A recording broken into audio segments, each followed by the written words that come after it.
Financial markets పై పట్టు సాధించాలనుకునే వాళ్ళు Revanth conduct చేసే వెబినార్ కోసం ఈ నెంబర్ కి కాల్ చేయండి.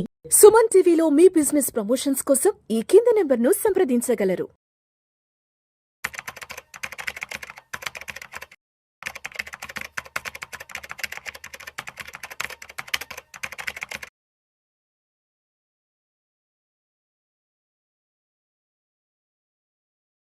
నమస్తే సార్. నమస్తే అండి. గిరిబాబు గారు, welcome to Vishnu talks. Thank you అండి. సార్, ఏంటి మార్కెట్లో పరిస్థితి అర్థం కావట్లేదు.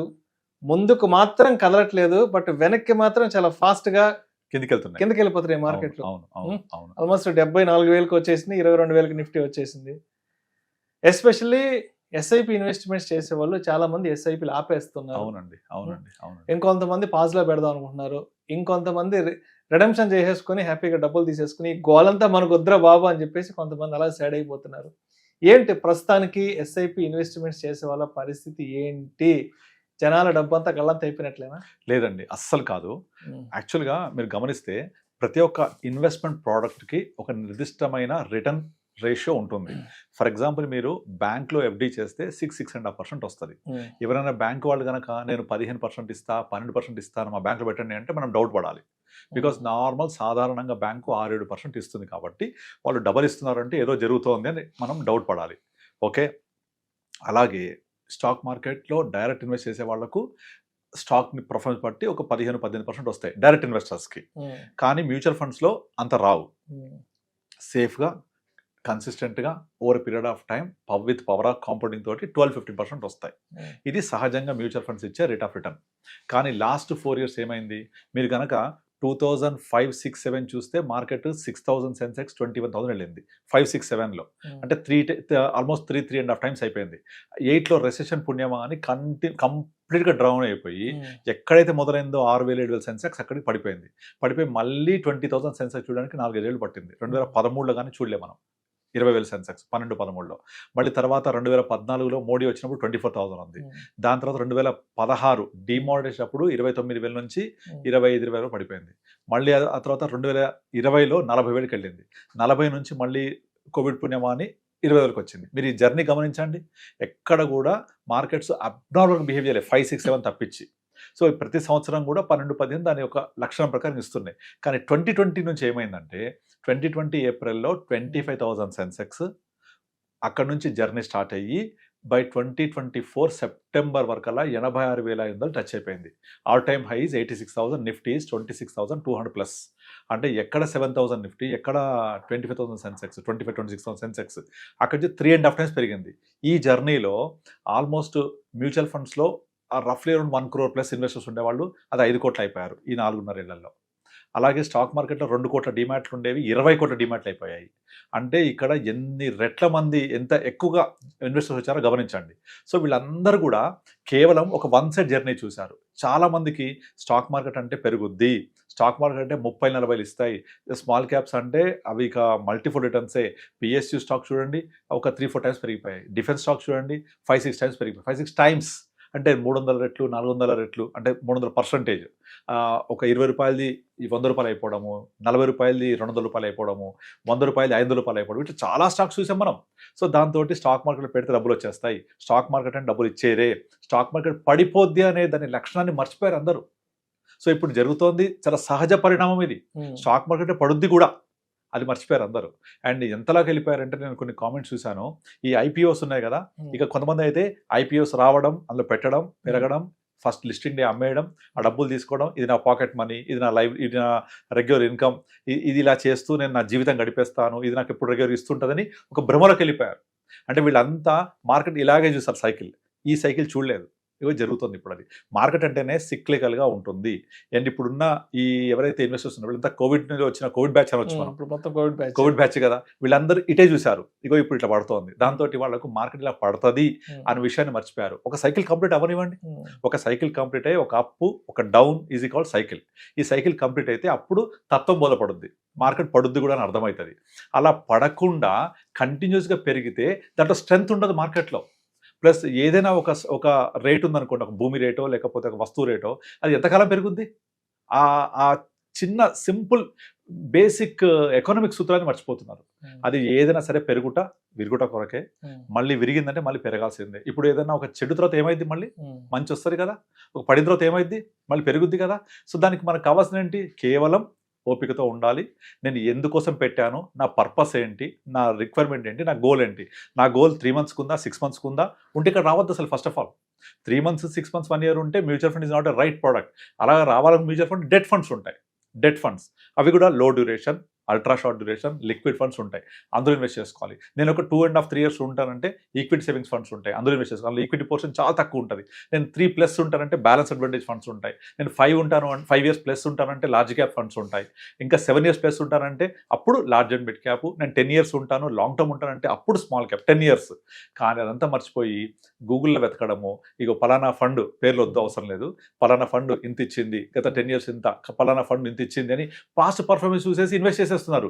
డెఫినెట్లీ అదంతా ఏమైంది, పడుంది కదా. ఇప్పుడు పడ్డప్పుడు మనం ఒక బిహేవియర్ ఇప్పుడే బయటపడాలి. యాక్చువల్గా మీరు గమనించండి, స్టాక్ మార్కెట్ గత 25 ఏళ్లలో 30 ఏళ్ళు దాని పాటుగా పడుతూ లేస్తూ పోతూనే ఉంటుంది. అక్కడి నుంచి మనమేం చేసాము దాన్ని బట్టే మన రిటర్న్స్ ఉంటాయి.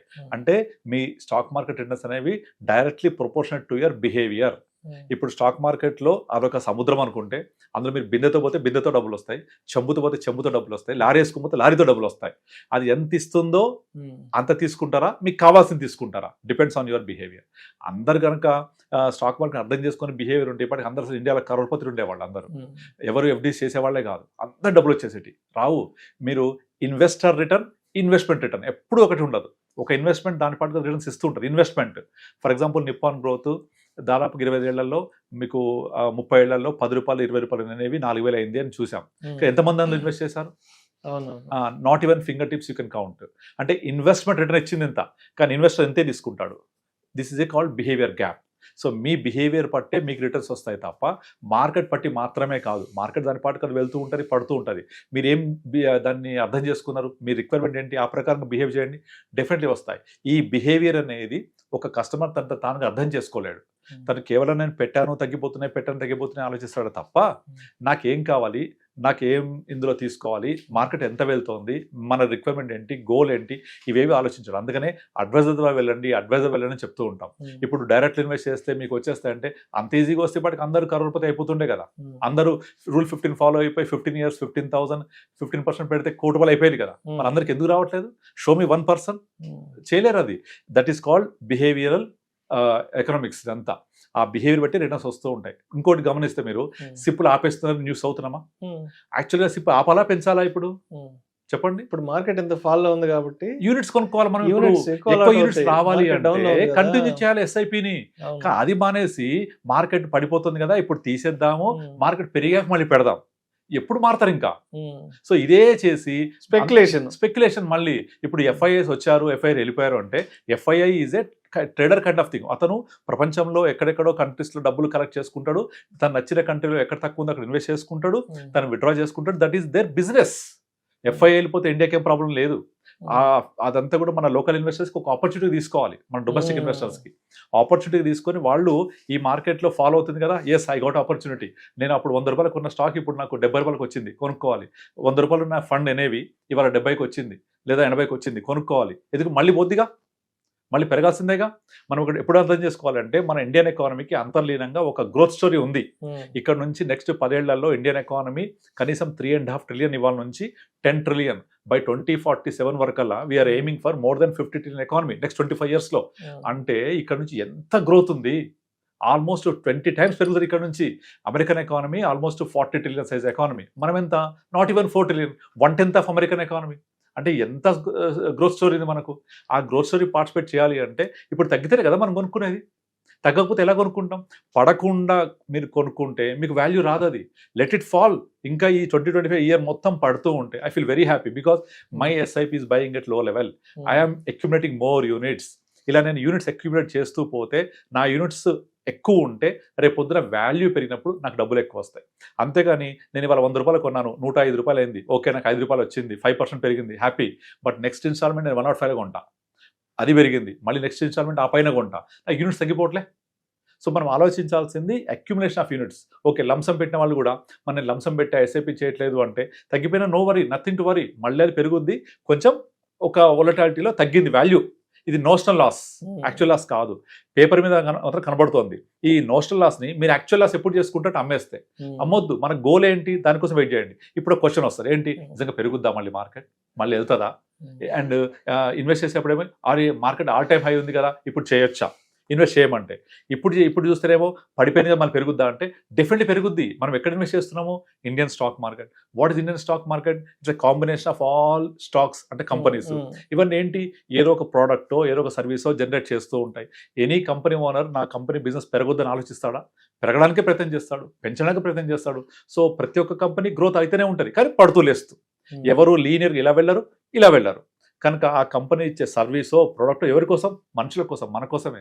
సో మనం ఉన్నంత కాలం ఆ కంపెనీ యొక్క ప్రోడక్ట్ సర్వీసు నడుస్తూనే ఉంటుంది, మనం యూజ్ చేస్తూనే ఉంటాం, వాటి యొక్క బిజినెస్ పెరుగుతూనే ఉంటుంది, వాటి యొక్క గ్రోత్ పెరుగుతూనే ఉంటుంది, షేర్ ప్రైస్ పెరుగుతూనే ఉంటుంది. అక్కడ కదా ఇన్వెస్ట్ చేసేది. ఇప్పుడు యుద్ధం వచ్చిందని మనం బ్రష్ చేయడం మానేయం కదా, అంటే కాల్గేట్ పామోలివ్ బిజినెస్ అవుతున్నట్టే, మనం ఫోన్లు మాట్లాడుతున్నాం కదా, ఎయిర్టెల్ జియో వాళ్ళ బిజినెస్ నడుస్తున్నట్టే. బ్యాంక్ వెళ్తున్నామా, హెచ్డిఎఫ్సి, ఎస్బీఐ, స్టేట్ బ్యాంక్, ఇవన్నీ బిజినెస్ నడుస్తున్నట్టే. ప్రతి ఒక్కటి మీరు వేసుకున్న సూట్ టెక్స్టైల్ కంపెనీ ప్రొడ్యూస్ చేసింది, మనం కూర్చున్న స్టూడియో ఏదో ఒక ఇండస్ట్రీ ప్రొడ్యూస్ చేసింది, ఇది రియల్ ఎస్టేట్ కన్స్ట్రక్షన్ అవుతుంది, స్టీల్, సిమెంట్, ఇవన్నీ ప్రతిదీ బిజినెస్ నడుస్తుంది కదా, పెరుగుతూనే ఉంటాయి. ఫర్ టైం బీయింగ్ పడుతులేస్తుంది. మీ కెరియర్లో మీ డౌన్ఫాల్ లేదా? ఈసీజీ గ్రాఫ్లో డౌన్ఫాల్ ఉండదా అంటే అర్థం ఏంటి, మీరు లైవ్ ఉన్నట్టు. అది ఈసీజీ గ్రాఫ్ ఇలాగ ఉంటే మనిషి లేనట్టు. ఈసీజీ గ్రాఫ్లో కూడా ఇలాగే ఉంటుంది గ్రాఫ్ అంతా, అంటే పర్సన్ ఇస్ లైవ్. సో ప్రతి దానికి పడితేనే పెరుగుద్ది, పెరిగితేనే మళ్ళీ పడాలి. అప్పుడే ఫండ్ మేనేజర్కి ఇక్కడ లెవెల్లో కొనడానికి స్కోప్ దొరుకుద్ది. పెరగకపోతే అమ్మలేడు, పడకపోతే కొనలేడు. Regular cash flow. కనుక ఇది ఒకటి అర్థం చేసుకుంటే ఎస్ఐపి ఆపాల వద్ద మీకే అర్థమవుతుంది. So this accumulation period. దీని తర్వాత వాల్యూ గ్రోత్ పీరియడ్ వస్తుంది, అప్పుడు ఎంజాయ్ చేయండి. సో ఇది ఒక సైకిల్. మొత్తానికి మార్కెట్లు పడుతున్నాయి కాబట్టి భయపడి ప్యానిక్ అయిపోకుండా దీన్ని ఒక ఆపర్చునిటీగా తీసుకోవాలి. Whether it stocks or mutual fund. Stocks పరంగా చూస్తే మార్కెట్ హైలో ఉన్నప్పుడు 1000 రూపాయలు ఉన్న స్టాక్ ఇవాళ 600కో 700కో దొరికే అవకాశం ఉంది. మ్యూచువల్ ఫండ్ విషయానికి వస్తే మనకి ఇవాళ నెంబర్ ఆఫ్ యూనిట్స్ ఎక్కువ అక్యుములేట్ చేయగలం, ఎక్కువ అలర్ట్ అయ్యే అవకాశం ఉంది. ఎగ్జాక్ట్లీ. సో మొత్తానికి ప్యానిక్ బయటకు వెళ్ళిపోకుండా, సో కింద పడ్డా కూడా భయపడకుండా, సో ఇప్పుడు కూడా మనదే పై చేయి అని మనం అనుకోవాలి. Heads you win, tiles also you win. మీకు ఒక పాయింట్ చెప్తాను. ఇప్పుడు చాలా మంది డైరెక్ట్లో చేయండి, డైరెక్ట్లో చేస్తే మీకు ఇంత ఎక్స్పెన్సెస్ కలిసి వస్తుంది, ₹100 అంటే ఉండదు అది, ఇవన్నీ చెప్తూ ఉంటారా? బట్ ఈ బిహేవియర్ని ఎవరు కంట్రోల్ చేయాలి? మీరు నిజంగా కనుక ఈ ఎక్స్పెన్స్ రేషియోని దృష్టి పెట్టుకొని నాకు ఎక్స్పెన్స్ రేషియో ఎక్కువ ఉంటుంది, ₹10 ఎక్కువ డిఫరెన్స్ ఉంటుందని చెప్పి మీరు డైరెక్ట్ చేసుకుంటే, ఈ విషయం మీకు అర్థం కావాలంటే ఎవరు చెప్పాలి? మీ ఫండ్ కరెక్ట్ లెవెల్లో ఉందా లేదా మీకు ఎవరు అర్థం చేసుకోవాలి? ఎవరు చెప్పాలి? మిమ్మల్ని ఎవరు కంట్రోల్ చేయాలి? The role of adviser is not to control the market, to control the behaviour of the investor. మా ఇన్వెస్టర్స్ అందరూ కూడా ప్యానిక్ అవుతుంటారు, వాళ్ళు కూడా అవుతారు, నాకు ఫోన్ చేస్తారు. నేను చెప్తున్నాను ఏమైతుంది, మన ఫండ్స్ చూడండి. ఇంకోటి గమనించాలి, ఇక్కడ ప్రతి ఫండ్ కూడా ఒకేలా బిహేవ్ చేయదు. మార్కెట్ ఎంత పర్సెంట్ పడింది, మన ఫండ్స్ ఎంత పడ్డాయి. మార్కెట్ ఎంత పెరిగింది, మనం ఎంత పెరిగాం. సో మార్కెట్ 22% పడింది కొన్ని కేటగిరీస్, మనం ఎంత పడ్డాం. అది గమనిస్తే మనం మార్కెట్ కంటే తక్కువ పడాలి, పెరిగినప్పుడు ఎక్కువ పెరగాలి. ఇది జరుగుతుందా లేదా, మనం అలాంటి ఫండ్స్ పెట్టామా లేదా, మా అడ్వైజర్ అలాంటి ఫండ్స్ సెలెక్ట్ చేశాడు లేదా, దాన్ని బట్టే రిటర్న్స్ వస్తాయి. దాన్ని బట్టి మనం అర్థం చేసుకొని గోల్ కోసం వెయిట్ చేయాలి. అంతేకాని మార్కెట్ పడింది కదా అని తీసేయొద్దు, పడిపోతుంది కదా అని సిప్ లాపొద్దు. కానీ అనుకోకుండా unfortunately the net SIP rate is negative. SIP rate is net negative వస్తుంది. చాలా దారుణం. అది అర్థం చేసుకోవాలి. ఈ బిహేవియర్ మారితేనే ప్రతి ఒక్కళ్ళు కూడా నిజంగా కరోడ్పతి అవుతారు. సో మొత్తానికి మార్కెట్ ఇలా వెళ్ళిందంటే ఎంటర్ అయ్యే వాళ్ళు తక్కువ ఉంటారు. కరెక్ట్. సో మార్కెట్ ఇలా వచ్చిందంటే సో అందరూ ఎంటర్ అవడానికి ఆపర్చునిటీ వస్తుంది కదా, దొరుకుతుంది మార్కెట్. ఏదైనా సరే మీరు ధర తక్కువ కొంటారా, ఎక్కువ కొంటారా? అమెజాన్ సేల్ పడింది అంటే అర్థం ఏంటి, ధర తక్కువ ఉంటుంది అని ఇంప్లైడ్ కదా. అందరూ పార్టిసిపేట్ చేయొచ్చు కదా. సో డిస్కౌంట్ లో ఉన్నప్పుడే కదా షాపింగ్ మాల్స్ అంతా కిటకిటలు ఆడుతుంది. ఎగ్జాక్ట్లీ. ఇప్పుడు డిస్కౌంట్ సేల్ నడుస్తుంది మార్కెట్ లో. సో అమెజాన్ సేల్ నడిస్తే అందరూ ఎగబడి కొంటారు కదా. ఇప్పుడు స్టాక్ మార్కెట్ లో విపరీతమైన డిస్కౌంట్ సేల్ నడుస్తుంది, కొనుక్కోండి. డిస్కౌంట్ సేల్ లో కొనుక్కుంటే మీకు తక్కువ దొరుకుతాయి. పెరిగినప్పుడు వాల్యూ. డిస్కౌంట్స్ అనేది కేవలం జ్యువెలరీ షాప్స్ లేదంటే కాదు, ఇక్కడ కూడా వస్తుంది. అక్కడ కూడా మన శారీ షోరూమ్స్ కాదు, స్టాక్ మార్కెట్ దళాల్ స్ట్రీట్ లో కూడా మనకి డిస్కౌంట్ నడుస్తుంది. ఇప్పుడు మళ్ళీ డిస్కౌంట్ సీజన్ ఇది. డిస్కౌంట్ సేల్ ఎంతకాలం ఉంటారు, ఎక్కువ కాలం ఉండదు కదా, ఓన్లీ 1 వీక్ 10 days ఉంటుంది. ఇప్పుడు కూడా డిస్కౌంట్ సేల్స్ ఎంతకాలం ఉండదు, ఇంకా మళ్ళీ ఇది రికవర్ అయిపోతుంది. మార్కెట్ ఏమంటారు, ఆషాఢ మాసం లాంటిది. ఆషాఢ మాసంలో అన్ని డిస్కౌంట్ సేల్ నడుస్తుంటాయి, కేజీ సేల్ నడుస్తుంటాయి. ఒక్కసారి మన శ్రావణ మాసం మొదలైందంటే మళ్ళీ పైకి వెళ్ళిపోతాయి. సో మార్కెట్ కూడా ఇలాంటి సీజన్ అంటారు.